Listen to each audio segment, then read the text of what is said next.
Alright, welcome to part 5. Today we'll be reading about memory organization in the Intel manual. People who have seen these before know that I am just kind of reading and thinking aloud, which I hope is helpful to somebody else out there besides myself. So without further ado, let me go ahead and get started. The memory that the processor addresses on its bus is called physical memory. Physical memory is organized as a sequence of 8-bit bytes. Each byte is assigned a unique address called a physical address, and the physical address space ranges from 0 to a maximum of 2 to the 36th minus 1. So there you go, I googled it, so I'm now very confused. 2 to the 36 is actually 68 gigabytes. Did I read that correctly over here? The physical address space ranges from 0 to a maximum of 2 to the 36th minus 1, which is basically saying up to 64 gigabytes. If the processor does not support Intel 64 architecture, now Intel 64 architecture introduces a change in physical and linear address space.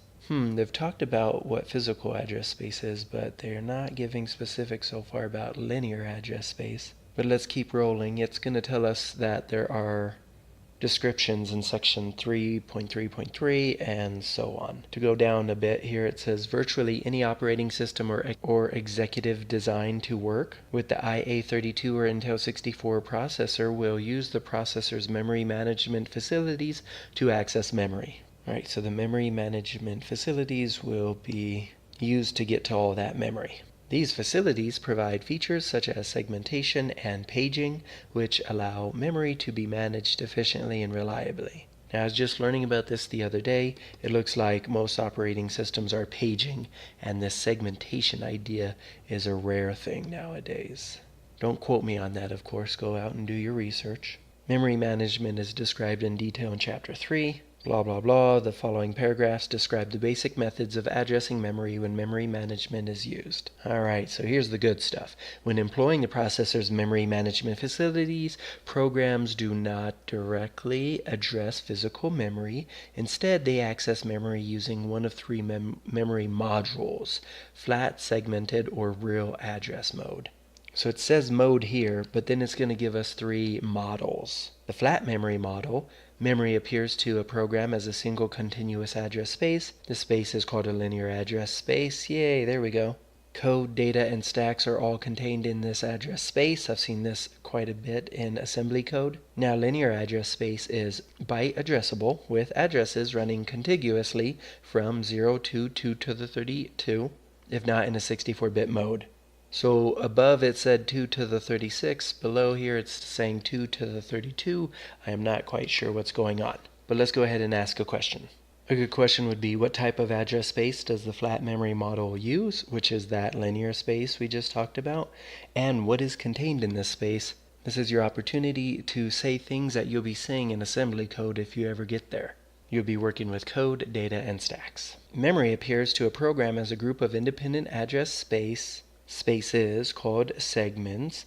Code, data, and stacks are typically contained in separate segments.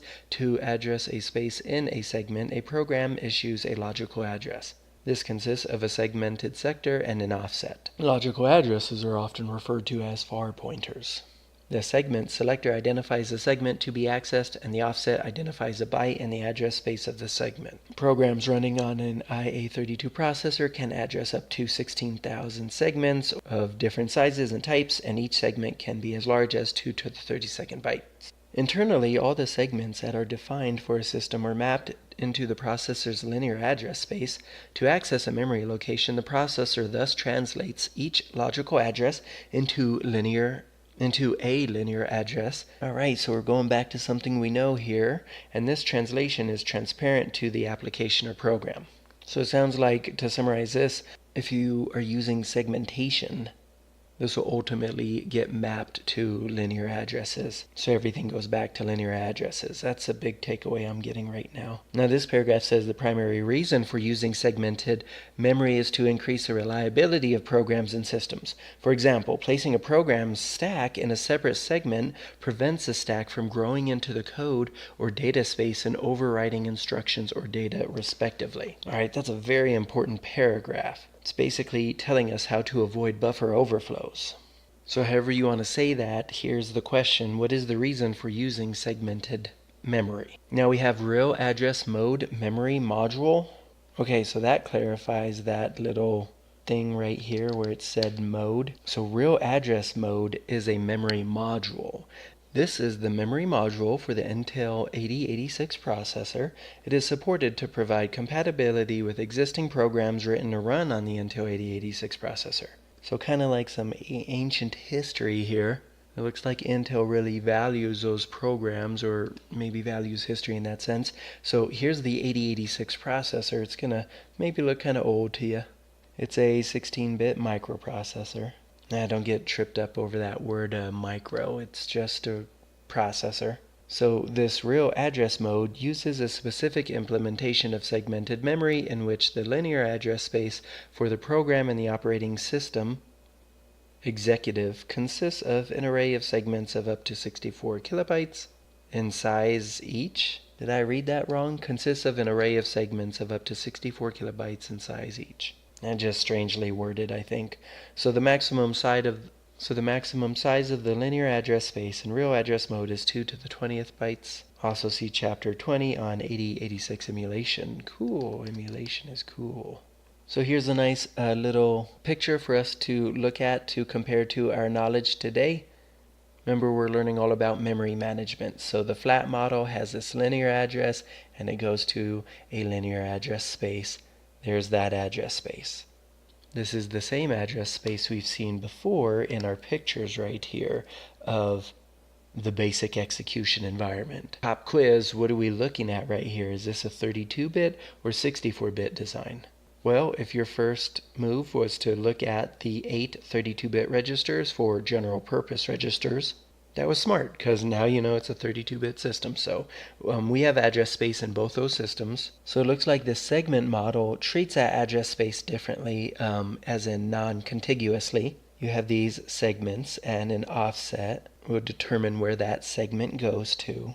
And so now we know that there's physical address right here, but there's also these two ways to have logical addresses.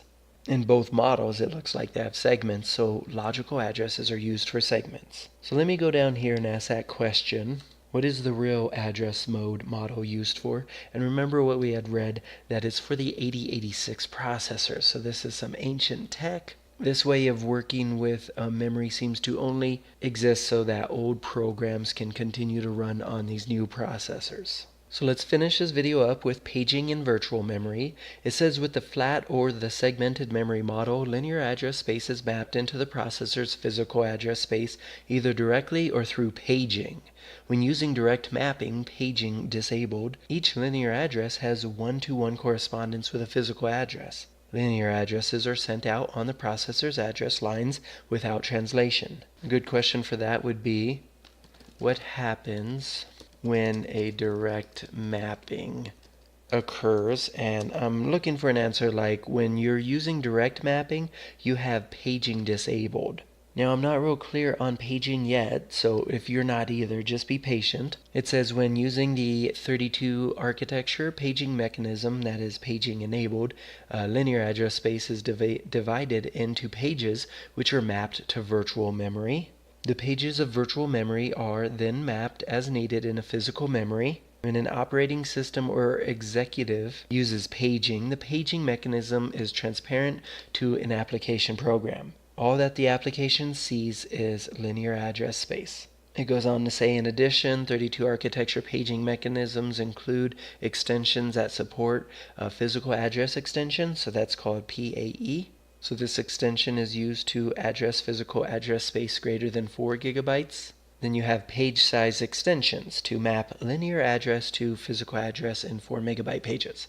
So before I end this video on memory organization in these Intel chips, I went ahead and Eli5 Google searched for paging, and I think that this first comment does everything we need in order to better understand paging, and it does confirm how I was thinking of it, because I knew that somehow paging was related to my use of virtual machines.